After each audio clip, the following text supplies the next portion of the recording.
Solok Selatan dipimpin oleh Pekerja SPA sebagai bupati dan Presiden Haji MINR sebagai wakil bupati.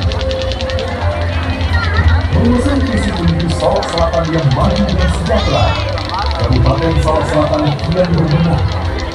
Berbagai program unggulan yang terkandung di dalam visi tersebut telah direalisasikan. Lembaga kewajiban yang dilakukan oleh pemerintah Kabupaten Solok Selatan saat ini adalah sebesar-besarnya untuk kesejahteraan masyarakat Solok Selatan.